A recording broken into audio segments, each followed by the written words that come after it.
நன்மைகளை நினைத்து பார்க்கிறேன். ஒன்றும் ஒருவிதம் ருசித்து மகிழ்கிறேன். நீ செய்த நன்மைகள் நினைத்து பார்க்கிறேன். ஒன்றும் ஒருவிதம் ருசித்து மகிழ்கிறேன். ஸ்தோத்திரம். 9ஆம் சங்கீதத்தினுடைய 1ஆம் வசனம். கர்த்தாவே, என் முழு இருதயத்தோடும் உம்மை துதிப்பேன், உம்முடைய அதிசயங்களை எல்லாம் விவரிப்பேன். இந்த சாயங்கால வேளையிலும் இந்த ஆராதனையில எல்லாரும் சேர்ந்து நம்முடைய தேவனாகிய கர்த்தர் நம்முடைய வாழ்க்கையில செய்திருக்கிறதான நன்மைகளுக்காக உம்மை துதிக்கிறோம். இயேசுவே, நீ செய்த நன்மைகள், நீ செய்த நன்மைகளை நினைத்து பார்க்கிறேன். ஒன்றும் ஒருவிதம் ருசித்து மகிழ்கிறேன்.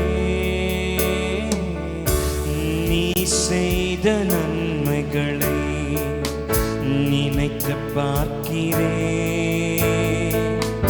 ஒன்றும் ஒருவிதம் ருசித்து மகிழ்கிறேன். எல்லாம் மறக்கணும், உம்மையே நினைக்கணும், உம் சித்தம் செய்யணும், இன்னும் உம்மை நெருங்கணும். எல்லாம் மறக்கணும், உம்மையே நினைக்கணும், உம் சித்தம் செய்யணும், இன்னும் உம்மை நெருங்கணும், இன்னும் உம்மை நெருங்கணும். உள்ளமும் ஏங்கிடுதே, உணர்வுகளும் துடிக்குதே, உம் முகத்தை பார்க்கணும், உம்மோடு இணையணும். உள்ளமும் ஏங்கிடுதே, உணர்வுகளும் துடிக்குதே, உம் முகத்தை பார்க்கணும், உம்மோடு இணையணும். ஆராதனை, ஆராதனை, ஆராதனை உமக்குத்தானே. ஆராதனை, ஆராதனை, ஆராதனை உமக்கேதானே. சேர்ந்த சாயங்கால நம்முடைய தேவனாகிய கர்த்தரை துதிப்போம். இஸ்ரவேல் ஜனங்கள் தேவனை கோபப்படுத்தி அந்நிய தேவர்களை ஆராதிக்கிறவர்களாக வணங்குகிறவர்களாக மாறின போது தேவன் அவர்களை அடிமைத்தனத்தினுடைய நுகத்திற்கு கீழாக ஒப்புக் கொடுத்தார். வசனம் சொல்லுகிறது, அப்போது இஸ்ரவேல் ஜனங்கள் அந்நிய தேவர்களை தங்கள் நடுவில் இருந்து விலக்கி தள்ளிவிட்டு கர்த்தருக்கு ஆராதனை செய்தார்கள். அப்பொழுது அவர் இஸ்ரவேலின் வேதனையை பார்த்து, வருத்தத்தை பார்த்து மனதுருகினார். எப்போது நானும் நீங்களும் அந்நிய தேவர்களை நம்மளை விட்டு தள்ளுறோம், அந்நிய தேவர்கள்னா அது வெறும் விக்கிரகம் மாத்திரம்.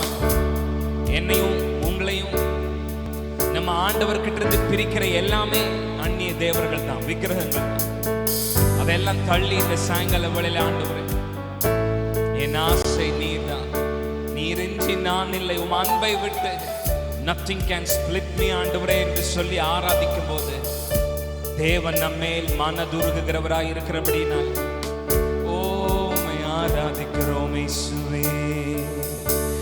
என் ஆசை நீதானே, நீரின்றி நான் இல்லை. அன்பை விட்டு என்ன எங்கே செல்லக்கூடுமோ? என் ஆசை நீதானே, நீரின்றி நான் இல்லை. அன்பை விட்டு என்ன எங்கே செல்லக்கூடுமோ? நீரே என் நம்பிக்கை, நீரே என் ஆதரவு. சமூகமே போதும், அதுவே என் ஆனந்தம். நீரே என் நம்பிக்கை, நீரே என் ஆதரவு. சமூகமே போதும், அதுவே என் ஆனந்தம், அதுவே என் ஆனந்தம். உள்ளமும் நேங்கிடுதே, உணர்வுகளும் துடிக்குதே. முகத்தை பார்க்கணும், உன்னோடு இணையணும். உள்ளமும் நேங்கிடுதே, உணர்வுகளும் துடிக்குதே. முகத்தை பார்க்கணும். ஓ, எல்லாரும் சேர்ந்து உள்ளமும் வேங்கிடுதே, உள்ளமும் வேங்கிடுதே, உணர்வுகளும் துடிக்குதே. முகத்தை பார்க்கணும், உம்மோடு இணையணும். உள்ளமும் வேங்கிடுதே, உணர்வுகளும் துடிக்குதே. முகத்தை பார்க்கணும், உம்மோடு இணையணும். ஆராதனை, ஆராதனை, ஆராதனை உமக்குத்தானே. ஆராதனை, ஆராதனை, ஆராதனை உமக்கேதானே. Praise the Lord. 100வது சங்கீதத்தோட 4வது வசனம் இப்படி சொல்லுது: அவர் வாசல்களில் துதியோடும் அவர் பிரகாரங்களில் புகழ்ச்சியோடும் பிரவேசித்து அவரை துதித்து அவருடைய நாமத்தை ஸ்தோத்திரியுங்கள். அவர் வாசல்களில் துதியோடு அவர் பிரகாரங்களில் புகழ்ச்சியோடு பிரவேசித்து அவரை துதித்து அவருடைய நாமத்தை ஸ்தோத்திரம் பண்ணுங்கள். எத்தனை பேர் இந்த சாயங்கால வேளை சேர்ந்து ஆண்டவரை ஆராதிக்க போறீங்க? துதி பலியை செலுத்த வந்தோம், நம்மை ஆராதிக்க கூடினோம். நீர் நல்லவர், நீர் உயர்ந்தவர், இந்த உலகை ஆளுகிற தெய்வம். நீ சேர்ந்து ஆராதிக்கலாமா? ஹalleluya, நன்றி ஆண்டவரே, ஸ்தோத்திரம் இயேசுவே. துதி பலியை செலுத்த வந்தோம் மேசையா, உம்மை ஆராதிக்க கூடி வந்தோம் மேசையா. துதி பலியை செலுத்த வந்தோம் மேசையா, உம்மை ஆராதிக்க கூடி வந்தோம் மேசையா. நீர் உயர்ந்தவர், நீர் வல்லவர், நீர் உயர்ந்தவர், நீர் வல்லவர். இந்த உலகை ஆளும் தெய்வம் நீரே, இந்த உலகை ஆளும் தெய்வம் நீரே. ஆராதனை, ஆராதனை, ஆராதனை, ஆராதனை, ஆராதனை, ஆராதனை, ஆராதனை, ஆராதனை. எங்கள் ஆராதனை, ஆராதனை, ஆராதனை, எங்கள் ஆராதனை, ஆராதனை, ஆராதனை, ஆராதனை உமக்கே, எங்கள் ஆராதனை உமக்கே. சேர்ந்த எல்லாருமா துதி பலியை செலுத்த வந்தோம் மேசையா.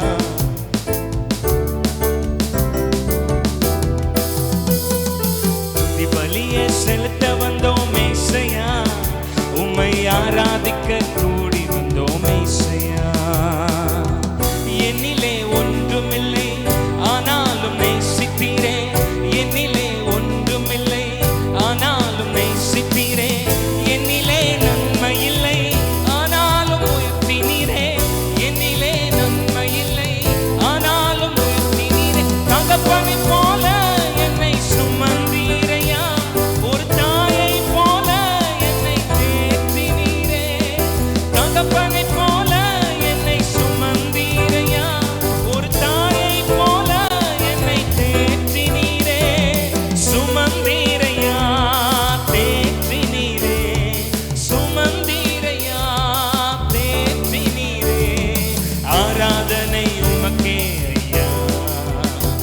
எங்கள் ஆராதனை உமக்கே ஐயா. ஆராதனை ஆராதனை ஆராதனை ஆராதனை ஆராதனை ஆராதனை ஆராதனை ஆராதனை எங்கள் ஆராதனை ஆராதனை ஆராதனை எங்கள் ஆராதனை ஆராதனை ஆராதனை ஆராதனை உமக்கே எங்கள் ஆராதனை ஆராதனை உமக்கே ஐயா. ஆராதனை உமக்கே ஐயா. எங்கள் ஆராதனை உமக்கே. பிறந்த நாள் முதலா தூக்கி எறியப்பட்டே, பிறந்த நாள் முதலா தூக்கி எறியப்பட்டே. ஒரு கண்ணும் என் மேலே இரக்கமாய் இருந்ததில்லை, ஒரு கண்ணும் என் மேலே இரக்கமாய் இருந்ததில்லை. பிழைத்திரு என்று என்னை தூக்கினீரே, உம் மகனாகவே என்னை ஏற்றுக்கொண்டீர். பிழைத்திரு என்று என்னை தூக்கினீரே, உம் மகளாகவே என்னை ஏற்றுக்கொண்டீர். பிழைக்க செய்தீர் ஏற்றுக்கொண்டீர், பிழைக்க செய்தீர் ஏற்றுக்கொண்டீர். ஆராதனை உமக்கே ஐயா. எங்கள் ஆராதனை உமக்கே. ஆராதனை உமக்கே ஐயா. ஆராதனை எங்கள் ஆராதனை உமக்கே ஐயா. சேர்ந்தெல்லாருமா ஆராதனை ஆராதனை ஆராதனை ஆராதனை ஆராதனை ஆராதனை ஆராதனை ஆராதனை எங்கள் ஆராதனை ஆராதனை ஆராதனை எங்கள் ஆராதனை ஆராதனை ஆராதனை ஆராதனை உமக்கே ஐயா. எங்கள் ஆராதனை உமக்கே. ஆராதனை உமக்கே. ஆராதனை உமக்கே ஐயா. எங்கள் ஆராதனை உமக்கே. ஓ, எல்லாரும் சேர்ந்து கரங்களை உயர். ஆராதனை ஆராதனை ஆராதனை ஆராதனை ஆராதனை ஆராதனை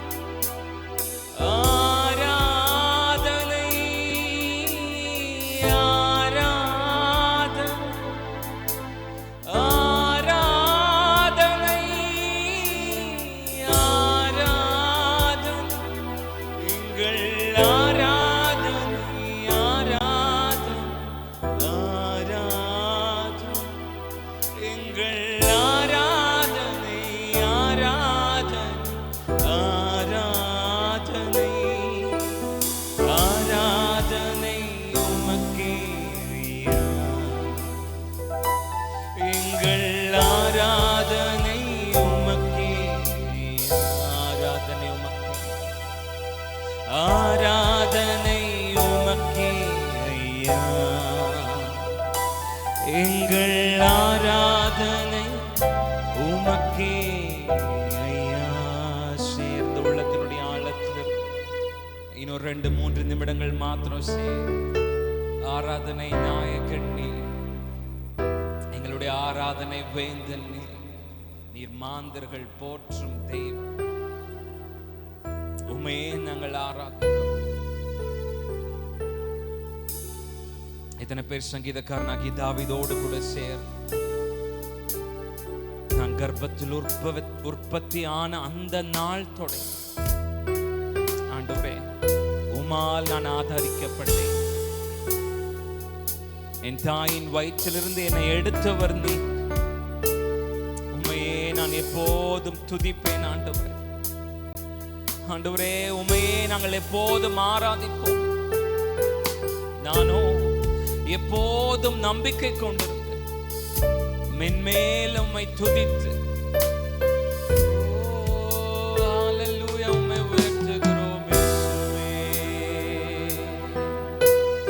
ஆராதனை நாயகன் நீரே, ஆராதனை வேந்தனும் நீரே, ஆராதனை நாயகர் நீரே, ஆராதனை வேந்தனும் நீரே, ஆயுள் முடியும் வரை உம்மை தொழுதிடுவேன், ஆயுள் முடியும் வரை உம்மை தொழுதிடுவேன்,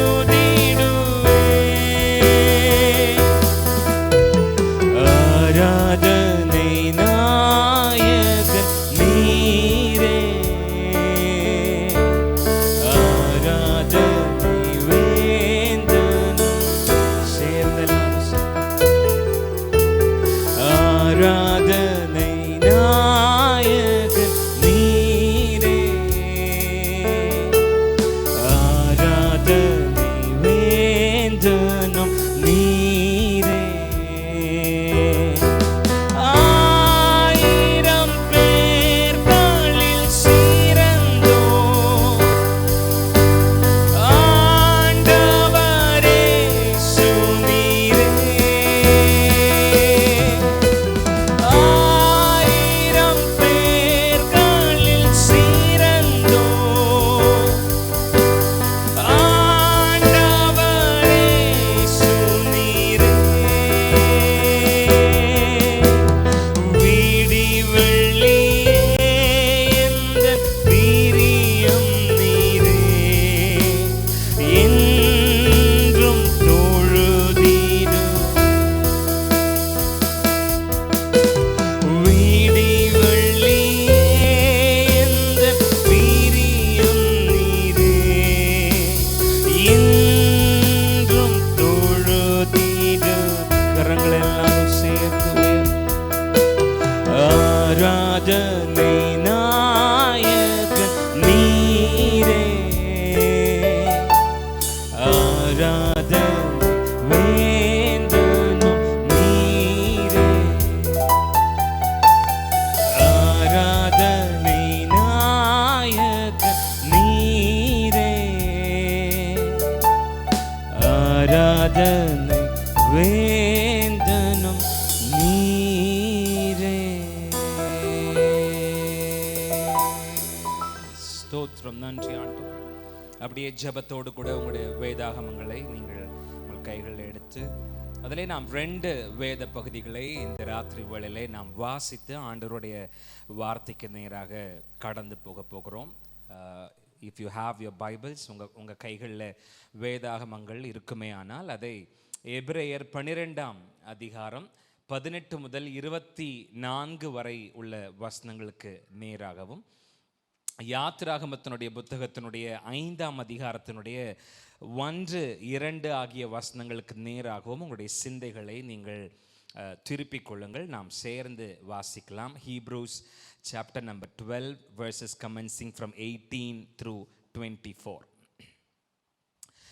அன்றியும் தொடக்கூடியதும் அக்கினி பற்றி எரிகிறதுமான மலையினிடத்திற்கும் மந்தாரம், இருள், பெருங்காற்று ஆகிய இவைகளினிடத்திற்கும், எக்கால முழக்கத்தினிடத்திற்கும், வார்த்தைகளுடைய சத்தத்தினிடத்திற்கும் நீங்கள் வந்து சேரவில்லை. அந்த சத்தத்தை கேட்டவர்கள் பின்னும் தங்களுக்கு வார்த்தை சொல்லப்படாதபடிக்கு வேண்டிக் கொண்டார்கள். ஏனெனில் ஒரு மிருகமாகிலும் மலையை தொட்டால் அது கல்லெறி உண்டு அல்லது அம்பினால் எய்யுண்டு சாக வேண்டும் என்று சொல்லப்பட்ட கட்டளையை சகிக்க மாட்டாதிருந்தார்கள். மோசேயும் நான் மிகவும் பயந்து நடுங்குகிறேன் என்று சொல்லத்தக்கதாக அந்த காட்சி அவ்வளவு பயங்கரமாய் இருந்தது.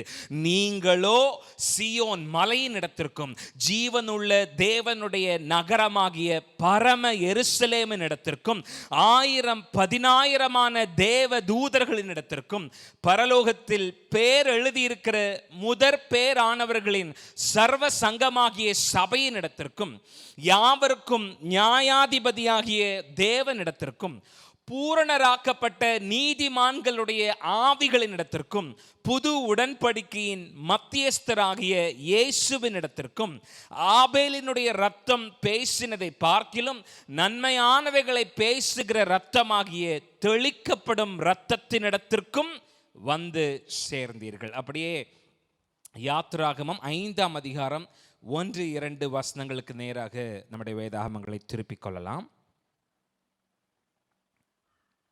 Exodus chapter number 5 verses 1 and 2 சேர்ந்து வாசிக்கலாம். பின்பு மோசேயும் ஆரோனும் பார்வோனிடத்தில் போய், இஸ்ரவேலின் தேவனாகிய கர்த்தர் வனாந்தரத்திலே எனக்கு பண்டிகை கொண்டாடும்படி என் ஜனங்களை போகவிட வேண்டும் என்று சொல்லுகிறார் என்றார்கள். அதற்கு பார்வோன், நான் இஸ்ரவேலை போகவிட கர்த்தரின் வார்த்தையை கேட்கிறதற்கு அவர் யார்? நான் கர்த்தரை அறியேன், நான் இஸ்ரவேலை போக விடுவது இல்லை என்றான். Praise the Lord. ஸ்தோத்திரம். ஆண்டவரும் இரட்சகருமாகிய இயேசு கிறிஸ்துவின் ஈடு இணையற்ற நாமத்தினாலே உங்கள் அனைவரையும் இந்த சாயங்கால நேர ஆராதனைக்கு, இந்த நேரலைக்கு நான் உங்களை வரவேற்கிறேன். நாம் இப்போது 2 வேத பகுதிகளை வாசித்தோம். எபிரேயர் 12ஆம் அதிகாரத்தினுடைய 18 முதல் 24 வரை உள்ள வசனங்கள், யாத்திராகமம் 5ஆம் அதிகாரத்தினுடைய 1-2 ஆகிய வசனங்களை நம்ம வாசித்தோம். Before I get into the sermon, let me just lay a little ground work on this context. நாம் எடுத்திருக்கிற இந்த வேத பகுதிக்கு ஒரு சின்ன ஒரு பேக்ரவுண்டை, ஒரு சின்ன ஃபவுண்டேஷனை, அஸ்திபாரத்தை நாம் பார்க்கலாம்னு நான் நினைக்கிறேன். நம்ம 2ஆவதாக வாசித்த அந்த யாத்திராகமத்தினுடைய புத்தகம், த புக் ஆஃப் எக்ஸடஸ். யாத்திராகமத்தினுடைய புத்தகம் என்பது ஆழ்ந்த வெளிப்பாடுகள் நிறைந்த வல்லமை உள்ள ஒரு புத்தகம். தன்னுடைய ஜனங்களை தேவன் எப்படி விடுதலையாக்குகிறார் என்கிறதனுடைய ஒரு புரிதலை நமக்கு ஆழமாக சொல்லித் தருகிற ஒரு புத்தகம் அது. இஸ்ரவேல் என்கிற ஒரு ஜாதியை பற்றியும், இஸ்ரவேல் என்கிற ஒரு தேசத்தை பற்றியும் நமக்கு நல்ல ஆழமான ஒரு புரிதல் நமக்கு இருக்கணும்னு சொன்னால் அதற்கான ஒரே வழி இந்த யாத்திராகமத்தினுடைய புத்தகம் தான்.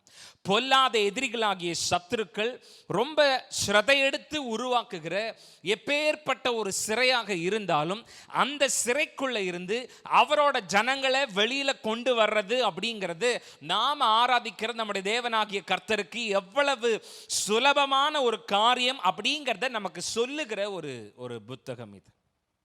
ஆண்டவர் என்கிறவர் அவர் எங்கேயோ தூரத்தில் நின்றுட்டு விடுதலையை பற்றி வாயில மாத்திரம் பேசிக்கிட்டு இருக்கிறவர் அல்ல, அவரே இறங்கி வந்து நம்மை விடுவிக்கிறவர் அப்படிங்கிற சத்தியத்தை நமக்கு சொல்லுகிற ஒரு புத்தகம் இது.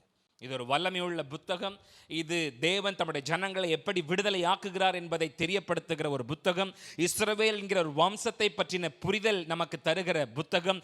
எதிரிகள் எவ்வளவு ஸ்ரதை எடுத்து தேவ ஜனங்களுக்கு விரோதமாக காரியங்களை செய்தாலும் தேவனால் எவ்வளவு சுலபமாக அவர்களை விடுதலையாக்கி வெளியே கொண்டு வந்து விட முடியும் என்பதை நமக்கு சொல்லித் தருகிற ஒரு புத்தகம். நாம் ஆராதிக்கிற நம்முடைய தேவனாகிய கர்த்தர் என்பவர் விடுதலையை பற்றி அவர் வாயிலே மாத்திரம் பேசிக் கொண்டிருக்கிற தேவன் அல்ல, அவர் இறங்கி வந்து தம்முடைய ஜனங்களை விடுவிக்கிறவர் என்பதை நமக்கு சொல்லித் தருகிற ஒரு புத்தகம் இந்த யாத்திராகமத்தினுடைய புத்தகம். அது மாத்திரமல்ல, the book of Exodus is full of typologies. அப்படின்னா இந்த புத்தகத்தில் வருகிற சரித்திரங்களை நாம் படிக்கும்போது, இந்த புத்தகத்தில் வருகிற சரித்திரங்களை நாம் வாசிக்கும்போது இதில் இருந்து நாம் என்ன கற்றுக்கணும், இதில் இருந்து இந்த காரியங்கள், இந்த சம்பவங்கள் இதெல்லாம் நம்ம வாழ்க்கையில் ஏதோடு கூட ஒத்து போகக்கூடியதாக இருக்கிறது என்று ஈஸியாக கனெக்ட் பண்ணி பார்த்துக்கக்கூடிய ஒரு புத்தகம் எதுன்னு கேட்டிங்கன்னா இந்த யாத்திராகமத்தினுடைய புத்தகம். இதிலே வருகிற நபர்கள், இதிலே நடக்கிற சூழ்நிலைகள், இதிலே வருகிற சத்துருக்கள், அவர்கள் விரிக்கிற வலைகள், தேவன் செயல்படுகிற விதங்கள், இதெல்லாம் ரொம்ப ஈஸியா இன்னைக்கு இந்த 21st செஞ்சுரியில வாழ்கிற உங்களோட என்னோட வாழ்க்கையில நடந்துகிட்டு இருக்கிற டே டு டே ப்ராப்ளமோட ரொம்ப ஈஸியா கனெக்ட் பண்ணி பார்க்கக்கூடிய ஒரு புத்தகம் எதுன்னு கேட்டீங்கன்னா இந்த யாத்ராகமத்தினுடைய புத்தகம். நமக்கு தெரியும் இந்த புத்தகத்தில் வருகிற எகிப்து அப்படிங்கிறது பாவத்துக்கு அடையாளமாகவும், பார்வோன் அப்படிங்கிறவன் பிசாசுக்கு அடையாளமாகவும், மோசே என்பவர் மேசியாவாகிய நம்முடைய ஆண்டவராகிய கிறிஸ்துவுக்கு அடையாளமாகவும், பஸ்கா ஆட்டுக்குட்டியினுடைய ரத்தம் என்பது நம்முடைய ஆண்டவராகிய இயேசு கிறிஸ்து நமக்காக சிந்தின அந்த ரத்தத்திற்கு அடையாளமாகவும் இருக்கிறது. இப்படி இந்த புத்தகத்திலே வருகிற ஒவ்வொரு விஷயத்தையும் இன்னைக்கு இருக்கிற நம்மளோட வாழ்க்கையோட பிராக்டிக்கல் லைஃபோட ஈஸியா கனெக்ட் பண்ணி பார்த்துக்கக்கூடிய ஒரு புத்தகமாக இருக்கிறபடினால தான் நான் சொன்னேன் Exodus is a book of typologies. இந்த புத்தகம் என்பது ஈஸியா நம்ம வாழ்க்கையோடு கூட கனெக்ட் பண்ணி பார்த்துக்க கொள்ளக்கூடிய ஒரு புத்தகமாக இருக்கும். யாத்ராகமத்தினுடைய புத்தகத்திலே அன்னைக்கு நடந்த அந்த யுத்தம் என்பது, அதாவது பல வருட அடிமைத்தனத்தினுடைய நுகத்திலே சிக்கி கிடக்கிற இஸ்ரவேல் ஜனங்களுடைய விடுதலைக்காக அன்றைக்கு நடந்த யுத்தம் என்பது அது கத்தியை கொண்டோ ஈட்டியை கொண்டோ நடத்தப்பட்ட யுத்தம் அல்ல. மோசே அப்படி ஒரு யுத்தத்தை ஒரு ட்ரை பண்ணி பார்த்தாரு. ஆனா ஒரு எகிப்தியனைத்தான் மோசையால அடித்து கொன்று மண்ணிலே புதைக்க முடிந்தது. அதற்கு பயந்து 40 ஆண்டுகள் எகிப்தை விட்டே ஓட வேண்டிய நிலைமை மோசேக்கு வந்தது என்று சொன்னால், இந்த புத்தகத்திலே நாம் பார்க்கிறதான இந்த யுத்தம் என்பது அது கத்தியை கொண்டோ ஈட்டியை கொண்டோ ஜெயம் எடுக்கப்படல. மாறாக பஸ்கா ஆட்டுக்குட்டியினுடைய ரத்தத்தினுடைய வல்லமையினாலே, ஆண்டவராகிய கர்த்தருடைய வல்லமையினாலே, பஸ்கா ஆட்டுக்குட்டியின் ரத்தத்தினாலே குடும்பங்கள் கூட்டமாக விடுவிக்கப்பட்டார்கள். குடும்ப தலைவர்கள் அல்லது குடும்பத்தில் இருக்கிற மூத்தவர்கள் பஸ்கா ஆட்டுக்குட்டியினுடைய ரத்தத்தை எடுத்து அவரவர்களுடைய வீட்டினுடைய நிலைக்கால்களிலே வாசல்களிலே பூசிவிட வேண்டும் என்று தேவனுடைய மனுஷனாகிய மோசே தேவனிடத்திலே தாம் பெற்ற கட்டளையை இஸ்ரவேல் ஜனங்களுக்கு சொன்னபோது, எகிப்திலே அடிமைகளாக இருக்கிற இஸ்ரவேல் ஜனங்கள் அப்படியே பஸ்கா ஆட்டுக்குட்டியினுடைய ரத்தத்தை எடுத்து தங்களுடைய வீட்டினுடைய கதவுகளிலும் நிலவுகளிலும் பூசின போது, அன்று இரவு அந்த தேசத்திற்கு கீழே இறங்கி கடந்து வந்த சங்கார தூதன் யாரோட வீட்டில எல்லாம் இந்த பஸ்கா ஆட்டுக்குட்டியோட ரத்தம் தெளிக்கப்பட்டிருக்கிறதோ பூசப்பட்டிருக்கிறதோ அந்த வீட்டுக்கெல்லாம் ஒரு சேதத்தையும் ஏற்படுத்தாம சங்கார தூதன் கடந்து போகிற சம்பவத்தை நம்ம பார்க்கிறோம்.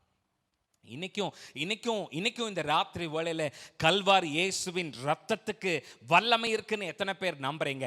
இன்னைக்கும் இந்த ராத்திரி வேளையில கல்வாரி இயேசுவின் ரத்தம் உயிரோடு இருக்கிறது என்று எத்தனை பேர் நம்புறீங்க? இன்றைக்கும் இந்த ராத்திரி வேளையில அந்த கல்வாரி இயேசுவின் ரத்தத்தை ஆக்சஸ் பண்றதுக்கு, தொடர்பு கொள்றதுக்கு எனக்கு உங்களுக்கு நம்முடைய ஆண்டவராக இயேசு கிறிஸ்து அதிகாரம் கொடுத்திருக்கிறார்னு எத்தனை பேர் நம்புறீங்க? அப்படி நம்புறவங்க யாராவது இருந்தா இன்னைக்கும் இந்த ராத்திரி வேளையில அந்த கல்வாரி இயேசுவின் ரத்தத்தை உங்க கையில் எடுத்து பிசாசையும் அவனுடைய சேனையும் அவனுடைய கூட்டத்தையும் பார்த்து தைரியமா அதிகாரமா சொல்லுங்க, உன்னால என்ன தொட முடியாது, உன்னால என்னோட வீட்டை தொட முடியாது, உன்னால என்னோட பிள்ளைகள் மேல கையை வைக்க முடியாது, உன்னால என்னோட ஆண்டவர் என் மேல வச்சிருக்கிற அவருடைய வாக்குத்தத்தங்களை, தரிசனங்களை, திட்டங்களை, என்னோட ஆண்டவர் எனக்காக வைத்திருக்கிற மகத்துவங்களை உன்னால அழிக்க முடியாது, உன்னால என்னோட வேலைக்கு விரோதமா, என்னோட வியாபாரத்துக்கு விரோதமா உன்னால ஒன்றும் செய்ய முடியாது. பொல்லாத சத்ருவே, உனக்கு விரோதமா என்னுடைய ஆண்டவராகிய இயேசு கிறிஸ்துவினுடைய ரத்தத்தை அக்கினியாக இந்த ராத்திரி வேளையிலே உனக்கு விரோதமாக தெளிக்கிறேன்.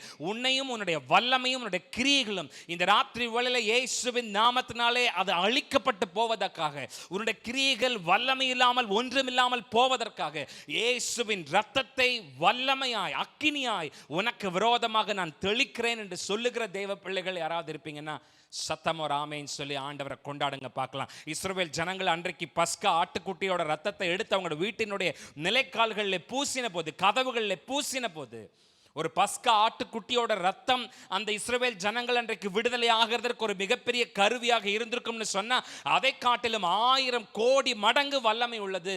நான் நீங்களும் ஆராதிக்கிற நம்முடைய ஆண்டவராகிய இயேசு கிறிஸ்து நமக்காக சிந்தின ரத்தம். ஹல்லேலூயா. பிசாசுக்கு எதிராக எதிர்த்து நின்று, பார்வோனுடைய வல்லமைக்கு எதிராக எதிர்த்து நின்று இஸ்ரவேல் ஜனங்கள் விடுதலையாக்கப்பட்டு எகிப்தினுடைய அடிமைத்தனத்திலிருந்து வெளியே வந்தார்கள். நான் சொல்றத கவனிங்க. வெறுமனே ஞாயிற்றுக்கிழமை கிறிஸ்தவங்களால பிசாசை எதிர்த்து ஜெயிச்சிட முடியுமா, பெரிய வெற்றியை பாத்திர முடியுமா அப்படின்னு கேட்டா, மியர் சண்டே கிறிஸ்டியன்ஸ்னால அது சாத்தியம் இல்லை. வெறுமனே ஞாயிற்றுக்கிழமை மாத்திரம் சபைக்கு வந்து ஞாயிற்றுக்கிழமை ஒரு நாள் மாத்திரம் ஆண்டவரை ஆராதிக்கிற பிள்ளைகளுக்கு அது சாத்தியம் இல்லை. 400 வருஷத்துக்கு மேலேயா அடிமைத்தனத்தினுடைய நுகத்தினுடைய அடியிலே இருந்த இஸ்ரவேல் ஜனங்க அன்னைக்கு ஒரு பின்மாற்றத்தினுடைய நிலைமைக்குள்ள போனவங்களுக்கு ஒப்புமையா அன்னைக்கு இருந்தாங்க. 400 வருஷ அடிமைத்தனம், அவங்க லைஃபே ஒரு பேக் ஸ்லைடிங் லைஃபா மாறிடுச்சு, ஒரு பெரிய பின்மாற்றம். அந்த 400 வருஷம் அடிமைத்தனம் என்பது அவங்களோட ஒட்டுமொத்த அடையாளத்தையும் இழந்திருந்தாங்க. இஸ்ரவேல் ஜனங்க, தேவ ஜனங்க அவங்களோட அடையாளத்தை இழந்திருந்தாங்க. அவங்களோட வாழ்க்கையினுடைய முறையை அவங்க தொலைச்சிக்கிட்டு இருந்தாங்க. ஆராதனையவே அவங்க மறந்து போயிருந்தாங்க.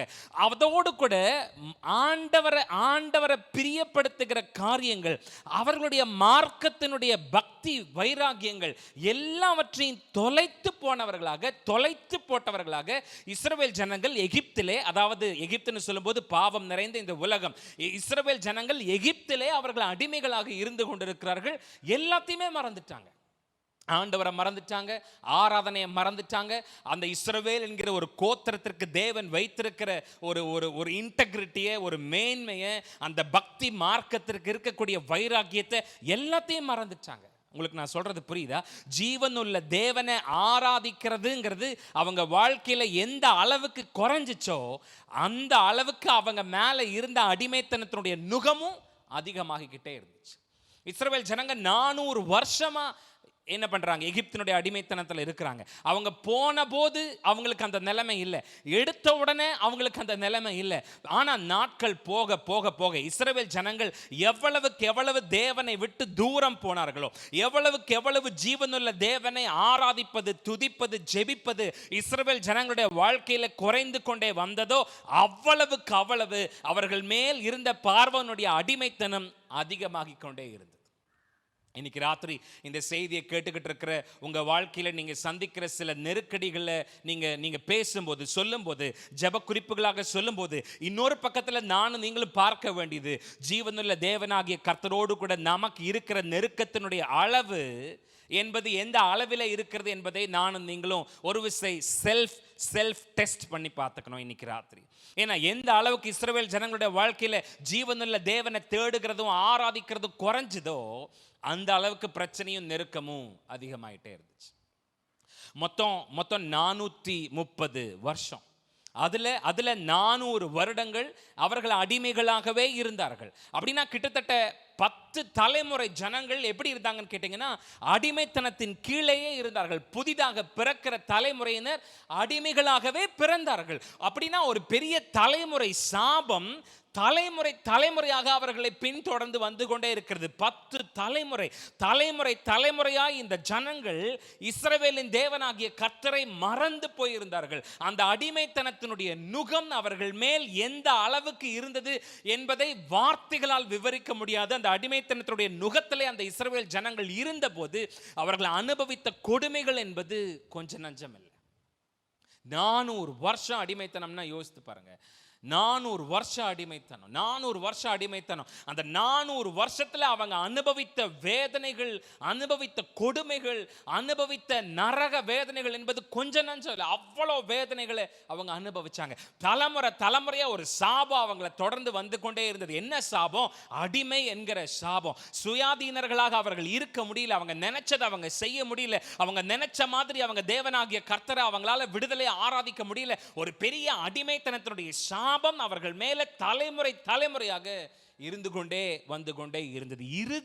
இறுதியாக அந்த கூட்டத்தில் யாரோ ஒருத்தர் 400 வருஷமா அடிமைத்தனத்தினுடைய நுகத்திலே இருந்து கடந்து வந்து கொண்டு இருக்கிற அந்த ஜனங்களுக்குள்ள அந்த கூட்டத்தில் யாரோ ஒருத்தன் ஒரு நாளைக்கு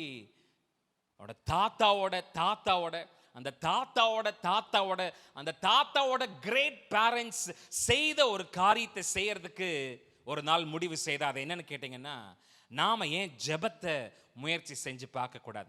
நாம ஏன் நம்முடைய தேவனாகிய கர்த்தருக்கு நேராக நம்முடைய கரங்களை விரித்து அவருக்கு நேராக நாம ஏன் அவரை நோக்கி கூப்பிடக்கூடாதுன்னு ஒரு முடிவு எடுத்தேன். அதுதான் ஒரு ஆழச்சிறந்த முடிவு. அந்த 400 வருஷ அடிமைத்தனத்தினுடைய நுகத்திற்கு ஒரு முடிவை கொண்டு வரக்கூடிய ஒரு முடிவு அன்னைக்கு யாரோ ஒருத்தன் இந்த கூட்டத்தில் எடுத்தான். நாம இத்தனை 400 வருஷமா 10 தலைமுறையா பார்வோனுக்கு கீழே அடிமைகளாக இருந்து பல வேதனைகளை, பல நெருக்கடிகளை, பல கொடுமைகளை அனுபவிச்சுட்டு இருக்கிறோம். 400 வருஷமா அனுபவிச்சுட்டு இருக்கிறோம். ஆனா எங்க தாத்தா அவரோட தாத்தா சொன்னதா, அந்த தாத்தாவுக்கு அவரோட தாத்தா சொன்னதா எங்களுக்கு ஒரு காரியத்தை சொல்லியிருக்கிறாங்க. நமக்கு ஒரு தேவன் இருக்கிறாராம். அவர் இஸ்ரவேலின் தேவனாகிய கர்த்தர். தனித்தொருவனாய் இருந்த ஆபிரகாமை அழைத்து அவனை இவ்வளவாய் பெருக பண்ணின தேவன். நாம ஏன் அந்த தேவனை நோக்கி கூப்பிடக்கூடாது? நாம ஏன் அந்த தேவனை நோக்கி நாம ஒரு ஜெபத்தை ட்ரை பண்ணி பார்க்க கூடாது? நாம ஏன் நம்முடைய கரங்களை அந்த தேவனுக்கு நேரா விரிக்க கூடாதுன்னு அந்த கூட்டத்தில் இருந்த யாரோ ஒருத்தங்க அன்னைக்கு எடுத்த முடிவு மொத்த இஸ்ரவேலுடைய விடுதலைக்கும் ஒரு பெரிய அஸ்திபாரமாக இருந்ததுன்னு சொன்னா, இன்னைக்கு உங்களுக்கு நிறைய பிரச்சனை இருக்குதான். ஆனா என்னைக்காவது தீவிரமான ஒரு ஜெபத்தை முயற்சி செஞ்சு பார்த்துருக்கிறீங்களா? இன்னைக்கு யாராலையும் தீர்த்து வைக்க முடியாத, எத்தனை பாஸ்டர்களுக்கு ஃபோன் போட்டு எத்தனை கோபுரத்துக்கு லெட்டர் எழுதி போட்டாலும் சரியாகாத சில பிரச்சனைகள், நீங்களே பல போராட்டத்தை போராடி பார்த்து உங்களால் செஞ்சு முடிக்காத பிரச்சனை, அந்த பிரச்சனைக்கு மேலே என்னைக்காவது தீவிரமான ஒரு ஆழமான ஜெபத்தை என்னைக்காவது நீங்கள் ட்ரை பண்ணி பார்த்துருக்கீங்களா? இன்னைக்கு ராத்திரி ஒரு முடிவெடுங்க, ட்ரை பண்ணி பாருங்க. நிச்சயமாகவே ஒரு பெரிய விடுதலையை உங்கள் வாழ்க்கையில் நீங்கள் பார்ப்பீங்க. இஸ்ரவேல் ஜனங்க 400 வருஷம் அடிமைத்தனம். ஒரு நாள் முடிவெடுத்தாங்க, why don't we try prayer over this problem? இந்த பிரச்சனைக்கு மேலே நாம ஏன் ஜெபத்தை முயற்சி செய்து பார்க்க கூடாது என்று சொல்லி அவர்கள் தங்களுடைய தேவனாகிய கர்த்தரை நோக்கி கூப்பிட்ட போது அவருடைய பெருமூச்சின் சத்தத்தை கர்த்தர் கேட்டார். ஜனங்க ஜெபத்தை முயற்சி செய்து ஆண்டவர் நோக்கி கூப்பிட்ட உடனே இவங்க எப்படா என்னை நோக்கி கூப்பிடுவாங்க, நாம இறங்கி போய் இவங்களுக்கு உதவி செய்யலாம்னு அதுக்காகவே காத்திருந்த நம்முடைய ஆண்டவர் இவங்க கூப்பிட்ட உடனே அவங்களுக்காக இறங்கி வனாந்தரத்திலே மோசையோடு கூட பேசி சொல்லுகிறார், என் ஜனங்களை விடுவிப்பதற்காக நானே இறங்கி இருக்கிறேன். நீ போய் எகிப்தினுடைய பார்வோனிடத்தில் பேசி என் ஜனங்கள் என்னை ஆராதிக்கும்படிக்கு அவர்களை இந்த எகிப்தினுடைய அடிமை நுகத்தை விட்டு வெளியே அனுப்பிவிட சொல்லு என்று ஆண்டவர் மோசேயின் இடத்திலே பேசுகிறார். அந்த ஜனங்க ஒரு ஜெபத்தை ட்ரை பண்ணின உடனே, அந்த ஜனங்க தேவனை நோக்கி கூப்பிடுறதை ட்ரை பண்ணின உடனே, அந்த ஜனங்க தேவனை ஆராதிக்கிறதுக்கு ட்ரை பண்ணின உடனே அவங்க சத்தத்தை கேட்ட நம்முடைய தேவனாகிய கர்த்தர் தம்முடைய தாசனாகிய மோசே கிட்ட இடைப்பட்டு சொல்றாரு, நீ போய் பார்வோன் கிட்ட பேசி சொல்லி என் ஜனங்கள் என்னை ஆராதிக்கும்படிக்கு இந்த அடிமைத்தனத்தினுடைய நுகத்தை விட்டு அவர்களை வெளியே அனுப்பிவிட சொல் என்று சொல்லுகிறார். இந்த செய்தியை கேட்டுட்டு இருக்கிற எனக்கு அருமையான கர்த்தருடைய ஜனங்களை, ஒருவேளை இன்னைக்கு மாம்சத்தின்படி அந்த பார்வோன், எகிப்தினுடைய அந்த பார்வோன் உயிரோடு கூட இல்லாம இருக்கலாம். ஆனா கடன், வியாதி, வறுமை, வேலையில்லாத திண்டாட்டம், குடும்பத்தில் இருக்கிற பிரச்சனைகள், தரித்திரம் போன்ற பார்வோனுடைய வல்லமைகள் என்பது இன்றைக்கும் நம்மை பிடித்து வைத்திருக்கிறது. பல ஆண்டுகளாக சில குடும்பங்கள் பல தலைமுறைகளாக இப்படிப்பட்ட அடிமைத்தனத்திலே, இப்படிப்பட்ட பார்வோனுடைய வல்லமைக்கு கீழே, பிசாசினுடைய ஆதிக்கத்திற்கு கீழே கட்டப்பட்டிருக்கிறது. அது என்ன விதமான பார்வோனுடைய வல்லமையாக இருந்தாலும் சரி, இந்த ராத்திரி வேளை நீங்களும் ஆராதிக்கிற நம்முடைய தேவனாகிய கர்த்தர் அந்த பார்வோனுக்கெல்லாம் மேலானவராக இருக்கிறபடியினாலே, இந்த உலகத்தினுடைய அதிபதிக்கு இருக்கிற வல்லமைகளுக்கெல்லாம் விட மிகப்பெரிய வல்லமைக்கு சொந்தக்காரராக இருக்கிறபடியினாலே, இந்த ராத்திரி வேளையிலே அப்படிப்பட்ட பார்வோனுடைய அடிமைத்தனத்தில் சிக்கி இருக்கிற உங்களை, நீங்கள் ஆராதிக்கிற உங்களுடைய தேவனாகிய கர்த்தர் வெளியே கொண்டு வருவார். ஆமீன் சொல்றவங்க எத்தனை பேர்? அதை அப்படியே ஏற்றுக்கொள்கிறவர்கள் எத்தனை பேர்? அது எவ்வளவு பெரிய பார்வோனாக இருக்கட்டும், அது எத்தனை ஆண்டு கால பிரச்சனையாக இருக்கட்டும், அது எத்தனை தலைமுறையான போராட்டமாக இருக்கட்டும், இந்த உலகத்தில் இருக்கிறவனிலும் பெரியவராகிய நீங்கள் ஆராதிக்கிற உங்களுடைய தேவனாகிய கர்த்தர் இன்று இரவு உங்களை அந்த பார்வோனுடைய வல்லமையிலிருந்து விடுதலையாக்கி வெளியே கொண்டு வருவார். அன்றைக்கு இஸ்ரவேல் ஜனங்களை அவர்களுடைய 400 வருட அடிமைத்தனத்தினுடைய நுகத்தை முறித்து கர்த்தர் வெளியே கொண்டு வந்தார். நாம புரிஞ்சுக்கணும், அடிமைத்தனத்தில் இருந்த அந்த ஜனங்களை நம்முடைய தேவனாகிய கர்த்தர் அன்றைக்கு விடுவித்தது அவர்கள் அவர்களுடைய இஷ்டம் போல வாழ்ந்து சுற்றி திரிவதற்காக அல்ல. அந்த ஜனங்களை தேவன் எதற்காக விடுவித்தார் என்றால், அந்த ஜனங்கள் அவரை ஆராதிக்க வேண்டும் என்பதற்காக அவர்களை அவர் விடுவித்தார். மோசே கிட்ட சொல்லி அனுப்புறாரு, பார்வோன் கிட்ட போய் சொல்லு, என்ன சொல்லு, என் ஜனங்களை போக விடு, என் ஜனங்களை விடுதலை பண்ணி விடு. எதுக்கு என் ஜனங்களை போக விடு, எதுக்கு என் ஜனங்களை விடுதலை பண்ணிவிடு? ஏன்னா எனக்கு பண்டிகை கொண்டாடும்படிக்கு, எனக்கு ஆராதனை செய்யும்படிக்கு என் ஜனங்களை என்ன செய், போக விடு. அப்போ இன்றைக்கு நம்முடைய தேவனாகிய கர்த்தர் நம்மை விடுவிக்கிறார் என்றால் நாம நம்ம இஷ்டப்படி வாழ்வதற்காக அல்ல, நாம் இந்த உலகம் போகிற போக்கிலே போவதற்காக அல்ல. இன்றைக்கும் நம்முடைய தேவனாகிய கர்த்தர் ஆண்டாண்டு காலமாய் நம்மை பின்தொடர்ந்து வருகிற சாபத்தினுடைய வல்லமைகளை முறித்து சத்துருடைய கிரியைகளை உடைத்து நம்மை விடுதலையாக்கி வெளியே கொண்டு வந்து நம்மை வாழ வைப்பது என்பது, நமக்கு வாழ தேவையான வசதிகளை கொடுத்து நம்மை உயர்த்துவது என்பது நாம் நம்முடைய இஷ்டத்தின்படி சுற்றி திரிவதற்காக அல்ல, அவரை ஆராதிப்பதற்காக, அவருக்கு பண்டிகை கொண்டாடுவதற்காக. ஆராதனை சொல்லும்போது, ஆராதிப்பதுன்னு சொல்லும்போது ஏதோ வாரத்துக்கு ஒருக்கா சர்ச்சுக்கு வரும்போது மாத்திரம் செய்யறதுக்கு பேர் இல்லை ஆராதனை. That is not what we mean here. அது இல்லை நாம் இங்கே ஆராதனைன்னு சொல்றது. மாறாக யார் ஒருத்தங்க தான் நிற்கும் போதும் நடக்கும் போதும் தன்னோட வாழ்க்கையில் ஒவ்வொரு சின்ன சின்ன காரியம் தொடங்கி பெரிய பெரிய காரியம் வர எல்லாத்துக்கும் நடுவிலையும் இயேசுவே இயேசுவே நான் உம்மை ஆராதிக்கிறேன், என்னுடைய வாழ்க்கையை நான் உம்முடைய ஆளுகைக்கு கீழாக விட்டு கொடுக்கிறேன், உம்முடைய சித்தம் என்னுடைய வாழ்க்கையில பரிபூரணமாக நிறைவேறட்டும் ஆண்டவரே, உம்முடைய கரத்தில் இருந்து இத்தனை ஆயிரம் நன்மைகளை பெற்றிருக்கிற நான் இனிமேல் என்னுடைய வாயை மூடி மௌனமாக இருக்க மாட்டேன். எனக்கு ஜீவனை தந்தவருக்கு முன்பதாக, என்னை வாழ வைத்து கொண்டிருக்கிற தேவனுக்கு முன்பதாக நான் ஒரு செத்த ஆராதனையை செலுத்த மாட்டேன். உம்முடைய வேதத்தை, உம்முடைய சமூகத்தை விட்டு தள்ளி இருந்த நாட்கள் எல்லாம் போதும். இனிமேல் நான் உம்முடைய வேதத்தை விட்டு, உம்முடைய சமூகத்தை விட்டு தள்ளி இருக்க மாட்டேன். நான் உம்மை ஆராதிப்பேன். I will worship you even more. I will worship you. இன்னும் அதிகமாய் நான் உம்மை ஆராதிப்பேன், இன்னும் அதிகமாய் நான் உம்மை துதிப்பேன் என்று யார் ஒருவர் தங்களுடைய அனுதின வாழ்க்கையையும் பரலோகத்தையும் தங்களுடைய ஜபத்தின் மூலமாக,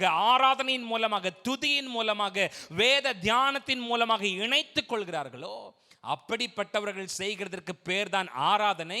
அப்படிப்பட்ட ஆராதனையை செய்வதற்காகத்தான் நம்மை அடிமைப்படுத்தி வைத்திருந்த இந்த உலகத்தினுடைய கட்டிலே இருந்து நம்முடைய தேவனாகிய கர்த்தர் நம்மை விடுவித்து வெளியே கொண்டு வந்திருக்கிறாரே ஒழிய, வாரத்துக்கு ஒருக்கா சபைக்கு வரும்போது மாத்திரம் தேவனை ஆராதிக்கிறதற்காக அல்ல.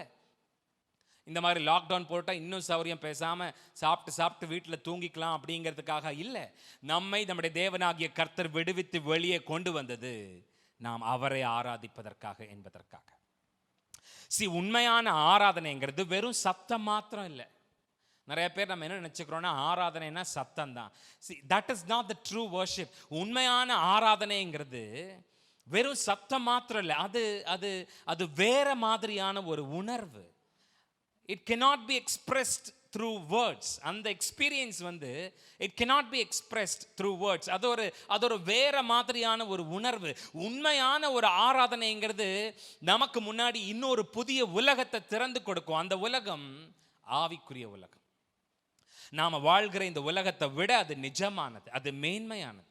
உண்மையான ஆராதனைங்கிறது நம்மளை வேற ஒரு பரிமாணத்துக்கு நேராக கொண்டு போயிருங்க. அந்த ட்ரூ வர்ஷிப் இருக்கு பாருங்க, அந்த உண்மையான ஆராதனை நம்மளோட டைமென்ஷனையே வேற மாதிரி மாத்திரும். நம்மளோட ஒட்டுமொத்த அழக, அடையாளத்தை, வெளிப்பாட்டை, அந்த true worship will completely change our lives. நம்ம வாழ்க்கையவே அது வேற மாதிரி மாறிடும். டிவிலெலாம், கார்ட்டூன் நெட்வொர்க்கெல்லாம் டிவியில் பார்க்கும்போது இந்த சோட்டா பீம், இந்த பாப்பாய் ஷோ எல்லாம் பார்த்தா அவங்க ஒரு மாதிரி டல்லாக இருப்பாங்க. இப்போது எனிமீஸ் எல்லாம் இவங்களை தாக்கி அடிக்கும்போது அடி வாங்கி சோர்ந்து போயிடுவாங்க. ஆனால் சோட்டா பீமில் அந்த பையன் ஒரு லட்டு வாயில் போடும்போதாகட்டும், இல்லைன்னா பாப்பாய் ஷோவில் ஒரு ஸ்பெனாச் ஜப்பாவை பாப்பாய் வாய்க்குள்ளே போடும்போதாகட்டும், அதை உள்ளே போட்ட உடனே இவங்க ஆளே வேற மாதிரி ஆயிடுவாங்க. பயங்கர பெருசாக, பயங்கர பயங்கர எஃபெக்டிவாக அவங்கள அந்த கிராஃபிக்கில் காட்டுவாங்க. அதுதான் சிம்பிளாக சொல்லணும்னா அதுதான் ஆராதனை. அந்த உண்மையான ஆராதனைங்கிறது, ட்ரூ வர்ஷிப்ன்றது, அந்த உண்மையான ஆராதனை நமக்குள்ளே போகும்போது அந்த ஆராதனை ஒட்டுமொத்த நம்மளோட அடையாளத்தையுமே வேற ஒரு பரிமாணத்துக்கு நேராக என்ன செஞ்சிருங்க, கொண்டு போயிடும். அந்த ட்ரூ வர்ஷிப் நம்மளோட ஒட்டுமொத்த வாழ்க்கையோட அழகையும் வேற ஒரு அளவுக்கு நேராக கொண்டு போயிடும். நானும் நீங்களும் உண்மையா நம்முடைய தேவனாகிய கர்த்தரை ஆராதிப்போம்னு சொன்னா இந்த உலகத்தினுடைய எந்த சிறைச்சாலையினுடைய கதவுகளாலும் என்னையும் உங்களையும் அடக்கி வைக்க முடியாது. நானும் நீங்களும் அந்த எக்ஸ்ட்ரீமுக்கு போய் நம்முடைய தேவனாகிய கர்த்தரை உண்மையாய் ஆராதிக்கிற தேவ பிள்ளைகளாக இருப்போம்னு சொன்னா இந்த உலகத்தினுடைய எந்த வியாதியினுடைய வல்லமைகளாலும் நம்மளை கட்டி வைக்க முடியாது.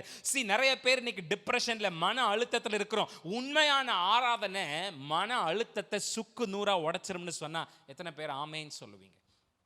உண்மையான ஆராதனைங்கிறது நம்ம மேல இருக்கிற துயரத்தின் ஆவியை, ஒடுங்கின ஆவியை, அது நம்ம மேல இருக்கிற அழுகையின் ஆவியை நம்ம மேல இருந்து எடுத்து போட்டுட்டு, உண்மையான ஆராதனை என்ன செய்யும் தெரியுமா? அதுக்கு பதிலாக ஒரு புதிய துதியின் ஆடையை நமக்கு கொடுக்கும். இந்த நாட்களில் உலகம் முழுவதும் சந்தித்து கொண்டிருக்கிற கிரைசிஸ், முக்கியமாக ஃபினான்ஷியல் கிரைசிஸ், ஒவ்வொரு பக்கத்துலையும் நம்ம கேள்விப்படுகிற விஷயங்கள், அனுதினமும் ஏறுகிற விலைவாசிகள். பெட்ரோலுடைய வடகொரியாவிலெல்லாம் ஒரு கிலோ வாழைப்பழமே நம்ம ஊரோட விலைக்கு 3000 ரூபாய்க்கு மேலேன்னு சொல்கிறாங்க. ஸோ இன்னும் பெட்ரோலோட ப்ரைஸஸ் எல்லாம் ஹைக்காய் மேலே போக போக போக இன்னும் அத்தியாவசிய பொருட்களுடைய விலைகள் பயங்கரமாக விண்ணை முட்டுகிற அளவுக்கு உயரலாம் என்று என்ன சொல்கிறாங்க, ஃபினான்ஷியல் எக்ஸ்பர்ட்ஸ் சொல்கிறாங்க. ஆனால் இதையெல்லாம் கேட்கும்போது, இதையெல்லாம் பார்க்கும்போது நமக்குள்ள ஒரு அழுத்தம், ஒரு மன டிப்ரெஷன், ஃபியூச்சரை குறித்த கேள்வி. நான் சொல்கிறேன், உண்மையான ஆராதனை என்பது இப்படிப்பட்ட மன அழுத்தங்களை உடைச்சு மாற்றிடும். நீண்ட நாட்களாக காத்திருக்கிற சில வாக்குத்தத்தங்கள் நிறைவேறாம போகும்போது, பைபிள் சொல்ல மாதிரி நெடுநாள் காத்திருப்பு ஒரு பெரிய சோர்வை நமக்குள்ள, ஒரு பெரிய பலவீனத்தை நமக்குள்ள கொண்டு வரும். ஆனாலும் அந்த காத்திருப்பினுடைய நாட்கள்ல அந்த பலவீனம் நமக்குள்ள வரும்போது, அந்த சோர்வு நமக்குள்ள வரும்போது, நம்மளால உண்மையான ஒரு ஆராதனை நம்முடைய தேவனாகிய கர்த்தருக்கு நேராக செலுத்த முடியும்னு சொன்னா, எவ்வளவு பெரிய சோர்வாக இருந்தாலும் அது மாறி நீங்கி போகும். உண்மையான ஆராதனைங்கிறது நான் பாடுற பாட்டிலையோ இல்லைன்னா வாசிக்கிற இசையிலையோ இல்லை. உண்மையான ஆராதனைங்கிறது ஆராதிக்கிறவங்களோட இருதயத்தில் இருக்கு. It is in your hearts. அது டைரக்டாக கனெக்ட் ஆகிருக்கிறது உங்களுடைய இருதயத்தோடு கூட தான். என்ன கவனிங்க, உங்கள் ஆராதனையில் ஒரு எக்ஸ்ட்ரீம் இருக்கு. உங்கள் பிரச்சனைகளால் உங்களை பின்தொடர்ந்து வர முடியாத ஒரு இடம்னு ஒன்று இருக்கு. நீங்கள் ஆராதனையில் அந்த மேலோட்டமான ஆராதனை பண்ணும்போது நம்மளை சுற்றி நடக்கிற எல்லா விஷயங்களும் நமக்குள்ளே ஓடிக்கிட்டே இருக்கும், தோணிக்கிட்டே இருக்கும். நமக்கு இருக்கிற பிரச்சனைகளை பற்றின புலம்பல்கள் எல்லாம் நமக்குள்ளே வந்துக்கிட்டே இருக்கும். பட் ட்ரூ வர்ஷிப்பில் ஒரு எக்ஸ்ட்ரீம் இருக்குது. எந்த எக்ஸ்ட்ரீம்னா, நம்மளோட பிரச்சனைகளால் நம்மளை அதோட நிழலை கூட நம்மளால் நினைக்க முடியாத அளவுக்கு ஒரு உயரத்துக்கு, ஒரு தூரத்துக்கு உண்மையான ஆராதனைங்கிறது நம்மளை கொண்டு போகும். அந்த மாதிரியான ஒரு ஆராதனையினுடைய அனுபவத்திற்குள்ளாக உங்களால், என்னால் இன்னைக்கு ராத்திரி கடந்து போயிட முடியும்னு சொன்னா, இந்த உலகத்தின் நிமித்தம் நம்ம மேல இருக்கிற பாரங்கள், அழுத்தங்கள், நுகங்கள் இருந்த இடம் தெரியாம காணாம போயிடும். வனாந்தரத்தில் எனக்கு ஆராதனை செய்யும்படிக்கு என் ஜனங்களை போக விடு என்று கர்த்தர் சொல்லுகிறார்.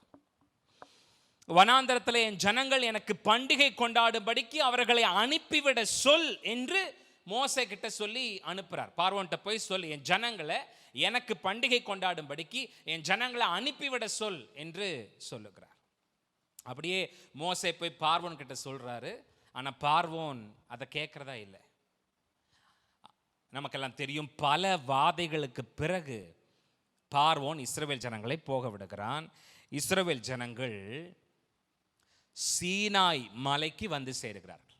எகிப்தினுடைய அடிமைத்தனம், 400 வருட அடிமைத்தனம் முறிக்கப்பட்டு, இந்த ஜனங்கள் என்னை ஆராதிப்பதற்காகவே அந்த அடிமைத்தனத்தின் நுகம் முறிக்கப்பட்டு, ஜனங்கள் எகிப்தினுடைய அடிமைத்தனத்தை விட்டு வெளியே வந்து இப்போது சீனாய் மலைக்கு வந்து சேருகிறார்கள். அந்த மலையை பற்றி தான் தன்னோட 12வது அதிகாரத்தில் எபிரேய நிரூபத்தை எழுதின எபிரேய ஆக்கியோன் எழுதினதை நம்ம வாசித்தோம் இல்லைங்களா? எபிரேயர் 12ஆம் அதிகாரம் 18 to 24 வரை உள்ள வசனங்கள்.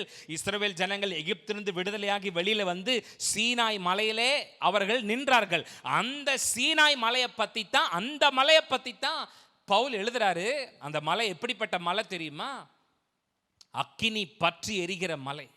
மந்தாரம், இருள், பெருங்காற்று, எக்கால சத்தம், இதெல்லாம் சூழ்ந்திருக்கிற மலை.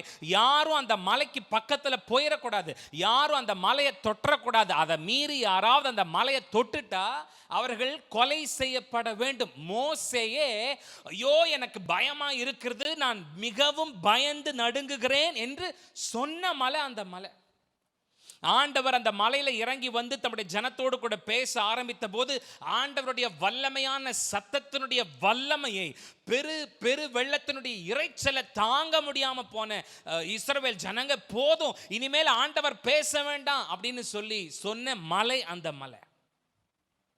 இருள், அக்கினி பற்றி எரிகிற மலை, மந்தாரம், கார் இருள், ஒரு பெரிய பயம், ஒரு பெரிய நடுக்கம். யாரும் அந்த மலைக்கு பக்கத்துல போயிட முடியாது, அந்த மலையை தொற்ற முடியாது. தேவனோடு கூட முகமுகமாக பேசுகிற மோசேயே ஐயோ எனக்கு பயமா இருக்குன்னு சொன்ன மலை அந்த மலை.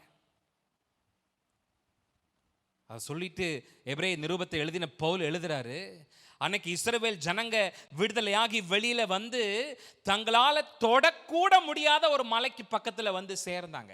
இருளும் மந்தாரமும் சூழ்ந்திருக்கிற ஒரு மலைக்கு பக்கத்துல வந்து சேர்ந்தாங்க.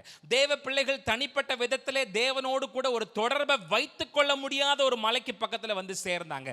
பார்வோனுடைய அடிமைத்தனத்தில் இருந்து போராடி வெளியே வந்த அந்த ஜனங்கள் தங்களால் நெருங்கி கூட கிட்டி சேர முடியாத ஒரு மலைக்கு பக்கத்துல வந்து சேர்ந்தாங்கன்னு எழுதுறாரு.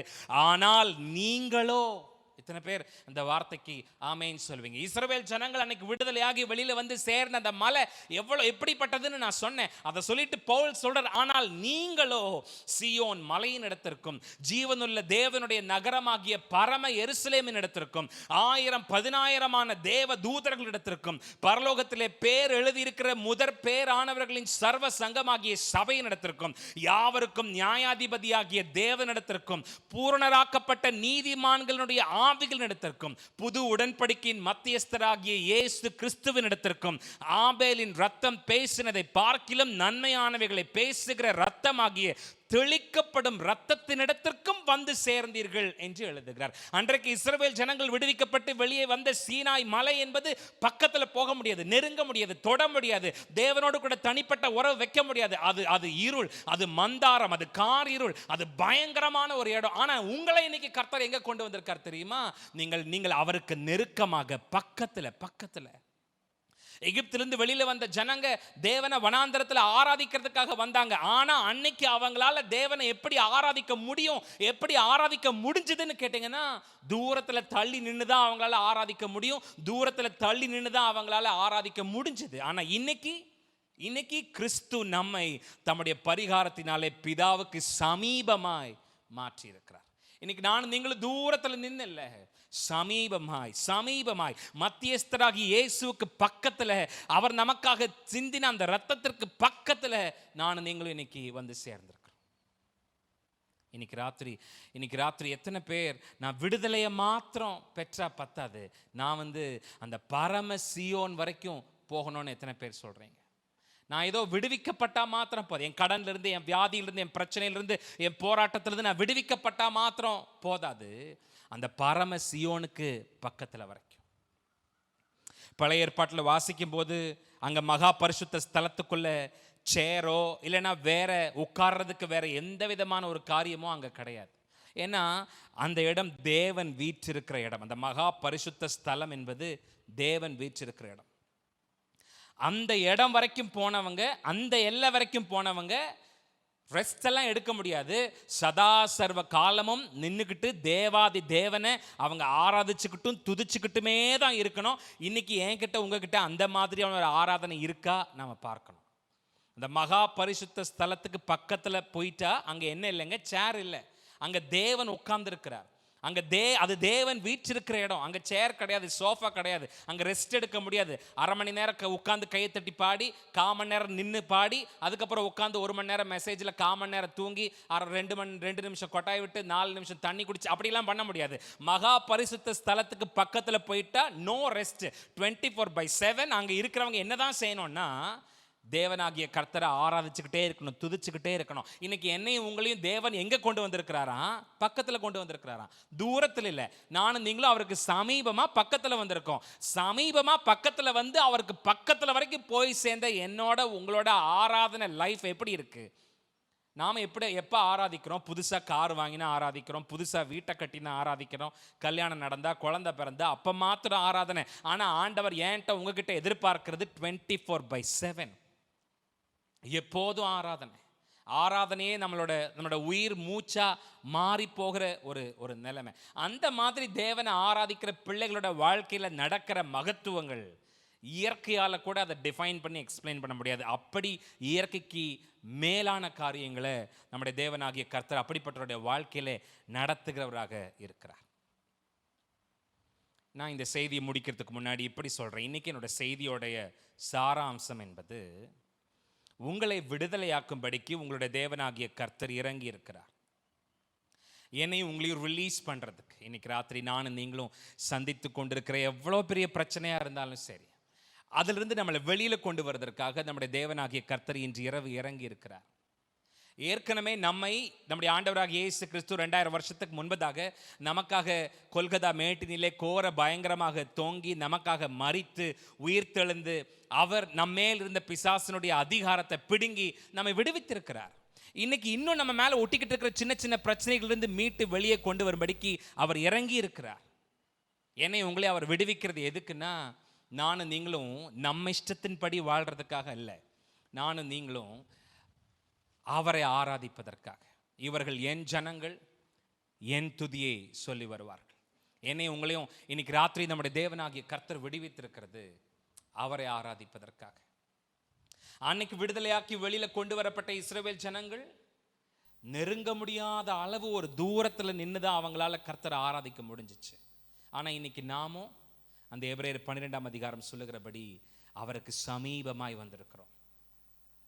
அப்படி இருக்கும்போது இன்னைக்கு என்னோட உங்களோட ஆராதனை எப்படி இருக்கு? நானும் நீங்களும் ஆண்டவருக்கு பக்கத்தில் இருக்கிறோமா, தூரத்தில் இருக்கிறோமா? தூரத்தில் நின்று இல்லை, பக்கத்தில் நெருங்கி கிட்டி சேர்ந்து நானும் நீங்களும் அவரை ஆராதிக்கணும்னு தேவன் விரும்புகிறார். அதுக்காக தான் என்னையும் உங்களையும் அவர் விடுதலையாக்கி வெளியே கொண்டு வந்தார். ஜீவன் தந்தீர், உம்மை ஆராதிக்க. For that was the reason God has brought us out of the bondages. ஒரு 5 நிமிடங்கள் நம்ம எல்லாரும் சேர்ந்து ஆண்டவரை நோக்கி பார்க்க போகிறோம். நீங்கள் இப்போது சமீபமாய் இருக்கிறீர்கள். இஸ்ரவேல் ஜனங்க அன்னைக்கு வந்து சேர்ந்த அந்த மலைங்கிறது இருள், மந்தாரம், எக்கால முழக்கம், வார்த்தையோட சத்தம். மோசையே பயந்து ஐயோ என்னால முடியாதுன்னு சொன்ன மலை. இஸ்ரவேல் ஜனங்கள்லாம் சொன்னாங்க, ஐயோ ஆண்டவர் பேச வேண்டாம், எங்ககிட்ட பேச வேண்டாம், நீ போய் கேட்டுவான்னு மோசையை சொல்லி அனுப்பிச்ச மலை. ஒரு மிருகம் கூட தெரியாம போயிடக்கூடாது அந்த மலைக்கு பக்கத்துல, கொலை செய்யப்பட வேண்டும் எழுதிட்டு பவுல் எழுதுறார், நீங்களோ சியோன் மலையின் இடத்திற்கு, ஜீவனுள்ள தேவனுடைய நகரமாகிய பரம எருசலேமின் இடத்திற்கு, 1000-10,000 தேவ தூதர்கள் இடத்திற்கு, பரலோகத்திலே பேர் எழுதியிருக்கிற முதற் பேரானவருடைய சர்வ சங்கமாகிய சபையின் இடத்திற்கு, யாவருக்கும் நியாயாதிபதியாகிய தேவனிடத்திற்கு, பூர்ணராக்கப்பட்ட நீதிமான்களுடைய ஆவிகளின் இடத்திற்கு, புது உடன்படிக்கையின் மத்தியஸ்தராகிய இயேசுவின் இடத்திற்கு, ஆபேலின் ரத்தம் பேசினதை பார்க்கிலும் நன்மையானவைகளை பேசுகிற தெளிக்கப்பட்ட ரத்தத்திற்கு பக்கத்தில் வந்து சேர்ந்திருக்கு. அப்படி இருக்கும்போது இன்னைக்கு நானும் நீங்களும் எப்படி ஆராதிக்கிறோம்? உசியா ராஜா மரணம் அடைந்த வருஷத்துல தீர்க்கதரிசியாகிய ஏசாயா தரிசனத்துல பார்த்த ஆண்டவர் உயரமும் உன்னதமான சிங்காசனத்தின் மேல் வீற்றிருக்கிறது. அவருடைய வஸ்திர தொங்கலால் தேவாலயம் நிறைந்திருந்தது. கேருபீன்கள் அவருக்கு மேலாக நின்றார்கள். அவர்கள் ஒவ்வொருவருக்கும் அவ்வாறு செட்டைகள். அவனவன் 2 செட்டைகளால் தன் முகத்தை மூடி, 2 செட்டைகளால் தன் கால்களை மூடி, 2 சட்டளைகளால் பறந்து ஒருவரை ஒருவர் நோக்கி, சேனைகளின் கர்த்தர் பரிசுத்தர் பரிசுத்தர் பரிசுத்தர், பூமி அனைத்தும் அவருடைய மகிமையால் நிறைந்திருக்கிறது என்று கூப்பிட்டு சொன்னார்கள். கூப்பிடுகளுடைய சத்தத்தினால் வாசலுடைய நிலைக்கல் அசைந்தது, ஆலயம் புகையினால் நிறைந்தது. நான் விழுந்து அவரை பணிந்து கொண்டு ஆராதித்தேன். ஏசாயா அன்னைக்கு பண்ணின ஆராதனை மேலோட்டமான ஒரு ஆராதனை இல்ல, ஆழமான ஒரு ஆராதனை. When was the last time you worshiped your God forgetting about all things around you? உங்களை சுத்தி நடக்கிற எல்லா விஷயத்தையும் மறந்து கடைசியா எப்போ நீங்க உங்க தேவனாகிய கர்த்தரை ஆராதிச்சு? வேற ஒரு அளவுல, ஒரு மேலோட்டமான ஒரு ஆராதனை செய்யாம வேற ஒரு ரெல்ம்ல, வேற ஒரு டைமென்ஷன்ல, வேற ஒரு லெவல்ல போய் எப்போ கடைசியா நீங்க உங்களையே மறந்து எப்போ ஆண்டவரை ஆராதிச்சு? சில பார்வோன்களை விட்டு நீங்க எழுந்து வெளியில வந்தாதான் உங்களால ஆராதிக்க முடியும். பார்வோன்னு சொன்னா பிசாசு, அவருடைய கிரியைகள், அவருடைய வல்லமைகள், அவருடைய ஆதிக்கங்கள், அவருடைய ஆளுமைகள், அவன் வைத்திருக்கிற சிந்தைகள், அதையெல்லாம் உடைச்சிட்டு நீங்க வெளியில வந்தீங்கன்னா தான் ஃப்ரீயா உங்களால உங்க தேவனாகிய கர்த்தரை ஆராதிக்க. இன்னைக்கு ராத்திரி உங்களை கர்த்தர் இன்னும் பக்கத்துல கூப்பிடுறார், அவரை ஆராதிக்கும்படி. எத்தனை பேர் அவருக்கு நெருங்கி பக்கத்துல வரேன்?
இஸ்ரவேல் ஜனங்கள் தேவனை ஆராதிக்க வேண்டும் என்று விரும்பின போது பார்வோன் அவங்களை இன்னும் எவ்வளவு ஒடுக்க முடியுமோ அவ்வளவு ஒடுக்கினான். நாங்க போகணும், நாங்க எங்க ஆண்டவரை போய் ஆராதிக்கணும், என் ஆண்டவருக்கு பண்டிகை கொண்டாடணும். எகிப்துல இருந்தது போதும், பார்வோனுடைய அடிமைத்தனத்துல இருந்தது போதும். இங்க கிடைக்கிற வெள்ளை பூண்டு, இங்க கிடைக்கிற கொமட்டிக்காய், இங்க கிடைக்கிற மாம்சம், இதெல்லாம் தின்னு இந்த உலகம் கொடுக்கிற சந்தோஷத்துல ஏதோ கொஞ்சம் மகிழ்ந்திருந்த நாட்கள் எல்லாம் போதும். நாங்க புறப்பட்டு போய் எங்க தேவனாகிய கர்த்தரை ஆராதிக்கணும்னு சொன்ன போது இன்னும் எவ்வளவு அழுத்தத்தை அவங்க மேல கொடுக்க முடியுமோ அவ்வளவு அழுத்தத்தை பார்வோன் கொடுத்தான்.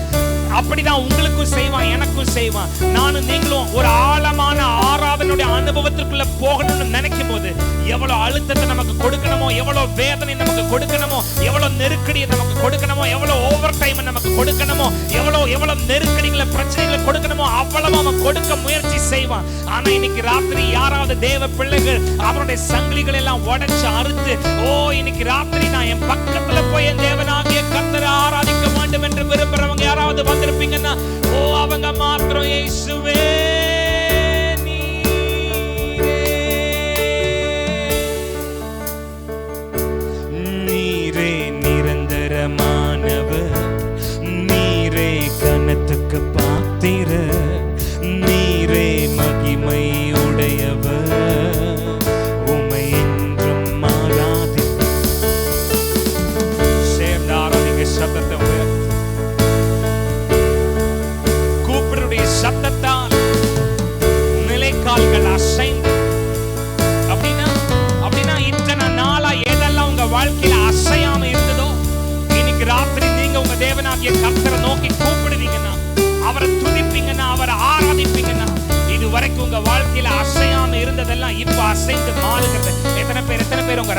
பார்க்கிறீங்க, சில சில சில நிலைகள் அசைகிறது, சில கட்டுகள் அசைகிறது, சில போராட்டங்கள் அசைகிறது.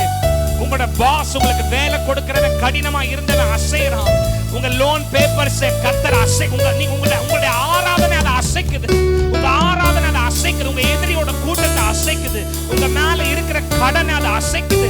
உங்க மேல இருக்கிற போராட்டமான சூழ்நிலை அதை அசைக்குது. உங்க வாழ்க்கையில் இருக்கிற நெருக்கடி அதை அசைக்குது. உங்க வாழ்க்கையில் இருக்கிற இச்சைகளை அதை அசைக்குது. உங்க வாழ்க்கையில் இருக்கிற ஒரு குறிப்பிட்ட எல்லைகளை, லிமிட்டேஷன்ஸ், பவுண்டரிஸ், ஸ்டாக்னன்சிய அந்த ஆராதனை அசைச்சு நகர்த்து தள்ளுகிறதா இருக்கிறபடினால எத்தனை பேர் உங்க தேவனாகிய கர்த்தரை துதிக்கிறீங்க? ஏசாயா தீர்க்கதரிசி பார்த்தபோது ஆலயம் புகையினாலே நிரம்பினது. ஒரு பெரிய மகிமை இன்னைக்கு ராத்திரி நீங்க ஆராதிக்கிற இடத்துல இறங்கி வர்றதை எத்தனை பேர் பார்க்கிறீங்க? எத்தனை பேர் அந்த தேவாதி தேவனை உயர்த்துறீங்க? எசேக்கியேல் தரிசனத்துல பார்த்தபோது முழங்கால் அளவு பத்தாத ஆண்டவரே, கணுக்கால் அளவு போதாது. எத்தனை பேர் இந்த ராத்திரி வேளையில நீச்சல் ஆழ அளவிற்குள்ளாக சென்று இயேசுவே உம்மை ஆராதிக்கிறோம். நீரே நிரந்தரமானவர், நீரே கணத்துக்கு பாத்திரர், நீரே மகிமை உடையவர், உம்மை என்றும் நீரே நிரந்தரமானவர், நீரே கணத்துக்கு பாத்திரர், நீரே மகிமை உடையவர், உம்மை என்றும் குடும்பமா சேர்ந்து இந்த ராத்திரி வெள்ள இந்த ஆராதனையில என்னோடு கூட இணைந்திருப்பீங்க. நான் உங்களுக்காக ஜெபிக்கிறேன். நீங்க தொடர்ந்து டிஸ்ப்ளே தட் ஜீவன் தந்தீர் உம்மை ஆராதிக்க நீங்க உங்க கண்களை மூடி உங்க தேவனாகிய கர்த்தர் மாத்திரம் நோக்கிப்பார்.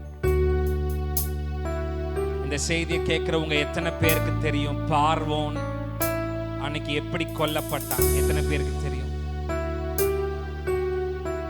சிவந்த சமுத்திரத்தினுடைய ஆழத்திலே அமிழ்த்தப்பட்டு மூழ்கடிக்கப்பட்டு அவன் கொல்லப்பட்டான். இன்னைக்கு ராத்திரி பல காலமா பல தலைமுறையா எழும்பி நிற்கிற பார்வோன் கடன்கள், வியாதிகள், பலவீனங்கள், அடைக்கப்பட்ட கர்ப்பங்கள், நின்று போய் கிடக்கிற திருமண காரியங்கள், எத்தனை நாளா அது நிக்குதோ, எவ்வளவு பெரிய உயரமா அது வளர்ந்திருக்கு. இன்னைக்கு ராத்திரி அது மூழ்கடிக்கப்பட போகுது. எத்தனை பேர் நீங்க துதிக்கிறீங்க? நீங்க துதிக்க நீங்க இயேசு சொன்னார், என்னை விசுவாசிகளுடைய உள்ளத்திலிருந்து ஜீவ தண்ணீர் உள்ள ஊற்று புறப்படுமா. அப்படின்னா என்ன? நானும் நீங்களும் துதிக்க ஆராதிக்க அபிஷேகத்தால நிரம்பி அந்நிய பாஷைகளை பேச நமக்குள்ள இருந்து ஒரு ஜீவ தண்ணீர் உள்ள ஊற்று புறப்பட்டு வெளியே வரும். எவ்வளவு பெரிய பார்வனா இருந்தாலும் பரிசுத்த ஆவியாகி அந்த ஜீவ தண்ணீர் உள்ள ஊற்றுக்கு நடுவுல அவனை கொண்டு வந்து இன்னைக்கு ராத்திரி தேவ தூதர்கள் உங்க சார்பாக என் சார்பாக அந்த பார்வோன்களை மூழ்கடிக்க போறாங்க. நீங்க ஒருவேளை கணவன் மனைவியும் பிள்ளைகளுமா சேர்ந்து இந்த ஆராதனையில இணைந்திருப்பீங்கன்னா நீங்க இருக்கிற இடத்துலயே உங்க கரங்களை ஒருத்தருக்கு கரங்களை கோர்த்து நீங்க ஒரு சர்க்கிள் மாதிரி ஃபார்ம் பண்ணி உங்க வாய்களை திறந்து நீங்க துதிக்க ஆரம்பிங்க. உங்க வாய்களை திறந்து அந்நிய பாஷைகளை பேச ஆரம்பிங்க. ஒருவேளை நீங்க ஒருவர் மாத்திரம் தான் இந்த செய்தியை கேட்டுக்கிட்டு இருப்பீங்கன்னா உங்க ரெண்டு கைகளை ஒரு வளையம் மாதிரி பின்னி உங்க வாய்களை திறந்து துதிக்க ஆரம்பிச்சு ஸ்தோத்திரம் பண்ணுங்க. இயேசு சொன்னார், என்னை விசுவாசிகளுடைய உள்ளத்திலிருந்து ஜீவ தண்ணீர் உள்ள ஊற்று புறப்பட்டு வெளியே வரும். இந்த ராத்திரி வெள்ள தீர்க்க தரிசனமாக நான் உங்களுக்கு சொல்றேன், நீங்க ஆராதிக்க துதிக்க உயர்த்த பரிசுத்த ஆவியாகிய ஜீவ தண்ணீர் உள்ள ஊற்று நீங்க போட்டிருக்கிற அந்த வளையங்களுக்குள்ளாக உங்க வீடுகளுக்குள்ளாக இறங்கி வந்து கணுக்கால் அளவல்ல, முழங்கால் அளவல்ல, நீச்சல் ஆழத்தினுடைய அளவிற்கு மேலாக பரிசுத்த ஆவியானவருடைய நதி உங்க வீடுகளுக்குள்ளே பாய்ந்து கொண்டிருக்கிறது. எழும்பி நிற்கிற பார்வோன்கள், கடன்கள், தரித்திரங்கள், வேலையில்லாத திண்டாட்டங்கள், செத்து போன கற்பங்கள், நின்று போன கட்டிட வேலைகள், நின்று போன படிப்பு, எதிர்காலத்தினுடைய கனவுகள், எதெல்லாம் பார்வன் கட்டி வச்சிருக்கானோ இன்னைக்கு ராத்திரி அது முழுக்க இன்று இரவு பார்வனுடைய வல்லமை, பார்வனுடைய சேனை, அவருடைய அதிகாரம் அந்த சமுத்திரத்தினுடைய ஆழத்திலே அழுத்தப்படுகிறது. இன்று இரவு கர்த்தர் உங்களுக்கு தருகிறதான் இந்த விடுதலை என்பது. மறு கரையிலே அவர்கள் செத்த பிரேதங்களாய் மிதந்த இஸ்ரவேல் ஜனங்கள் பார்த்தார்கள். உங்களுக்கு கர்த்தர் அப்படியே செய்வார். எத்தனை பேர் நம்புறீங்க? இன்னைக்கு இந்த செய்தி நீங்க கேட்டுக்கிட்டு இருக்கிற நேரத்துல மறைந்த இந்த சூரியன் நாளைக்கு காலையில மறுபடியும் உதிக்கிறதுக்கு முன்பதாக எப்படி ஒரு ராத்திரியில 400 வருஷம் இஸ்ரவேல் ஜனத்துடைய அடிமைத்தனத்தை நுகத்தை முறிச்சு கர்த்தர் அவர்கள் ஆண்டாண்டு காலமாய் அனுபவித்த வேதனையை ஒரே ராத்திரியில முடித்தாரோ, அதே போல இன்று இரவு கர்த்தர் உங்கள் மேல் இருக்கிற நுகத்தை முறிக்கிறார் என்பதை நம்புகிற தேவ பிள்ளைகள் சத்தமாக தேவனாகிய கர்த்தருக்கு ஆமென் சொல்லி உம்மை துதிக்கிறோம் ஆண்டவரே. உம்மை உயர்த்துகிறோம், உம்மை துதிக்க, உம்மை சேவிக்க சமீபமா எங்களை உம்முடைய பக்கத்திலே சேர்த்திருக்கிற தேவனுக்காக உமக்கு நாங்கள் நன்றி சொல்லுவோம். நாங்கள் தூரத்திலே இல்லை, உமக்கு பக்கத்திலே சேர்ந்து உம்மை ஆராதிக்க தேவன் பாராட்டின கிருபைகளுக்காக நன்றி.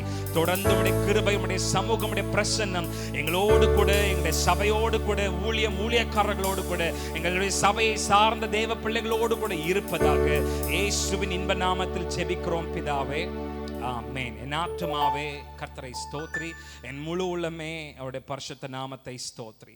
என் ஆத்துமாவே கர்த்தரை ஸ்தோத்ரி, அவர் செய்த சகல உபகாரங்களையும் மறவாதே, ஆமென். நம்முடைய கர்த்தராக இருக்கிற இயேசு கிறிஸ்துவனுடைய கிருபையும் பிதாவாகிய தேவனுடைய அன்பும் பரிசுத்த ஆவியானவருடைய அந்யோன்ய ஐக்கியங்களும் வல்லமைகளும் வரங்களும் இன்றும் என்றும் சதா காலங்களிலும் நம் அனைவரோடும் கூட இருப்பதாக, ஆமென். God bless you.